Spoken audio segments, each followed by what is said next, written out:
sharaf weyn bay noo tahay maanta inaan hadda kolkaan kusoo dhaweyno madaxweynaha dowladda federaalka Soomaaliyeed mudane xasan sheekh maxamuud iyo wafdi culus oo hogaaminayo oo nooga yimid magaalada muqdisho.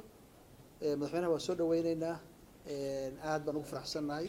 dadka reer Puntland iyo shacabka reer Boosaaso intaba madaxweynaha ka soo booqato u timaado aad bay ugu faraxsan yihiin runtii.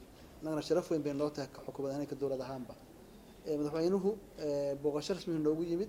طبعا مناسبة ومهمة وحوية وفرتانك ريبوركا بوساسود بريتو، لكن طبعا مدحنا دوي مادو وحبضان وكله ولحريرة نبضة يجد سعود كنبضة الصوماليين يهرب مركا يو مستقبل كصومالية إن لقوا ذا الله وحلا سكوي ديو شعبي يسوي أركو وفكر كودو دقيستنا ليش أيه كجرته إن شاء الله. warka fursad aad iyo aad u weyn si weyn oo sharaf badan Soomaalinimo iyo qadarin badan ay ku jirto ayaana loo soo dhaweeyay, waana ku faraxsanahay, waana ka mahad celinaynaa.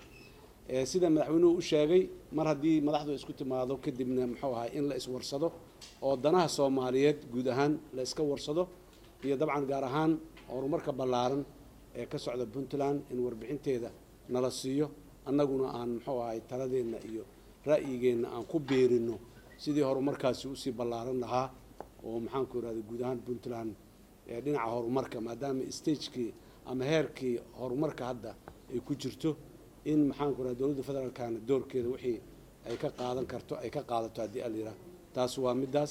waxaa kaloo intaa dheer munaasabada weyn ee airportkan cusub ee aad iyo aad muxuu ahaa u quruxda badan casriga ah ee ka hirgalay magaalada Boosaaso waa horumar iyo guul u soo hoyatay guud ahaan shacabka Soomaaliyeed meel kastoo ay joogaan iyo gaar ahaan dadka reer Puntland. waa mashruuc aad iyo aad qiimo u leh oo muddo dheer oo soo socotana muxuu ahaa macno badan ku soo kordhin doono horumarka Puntland haddii la yiraahdo, khaasatan magaalo ganacsi ah xeebta ah maxaan ku raahdaa aad caamka ugu ah dhinaca ganacsiga hadday tahay dhoofinta waxyaabaha Soomaaliya laga dhoofiyo xooluhu ugu horeeyaan iyo waxyaabaha kale iyo hadday tahay soo dejinta badeecado badan oo dalka Soomaaliya qaybihiisa kala duwan iyo dariska intaba gaara. marka taas bay sii xoojinaysaa infrastructure-ka ka jiray magaaladan. waa horumar.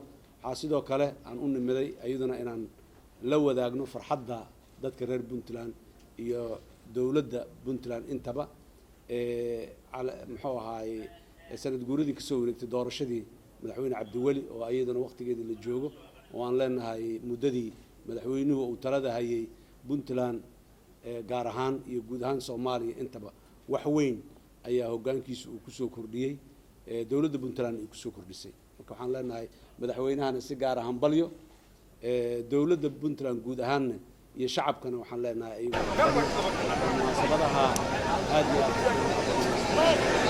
aad haddii la yiraahdo aan ka wada qaybgeli doono ayaan u nimiday.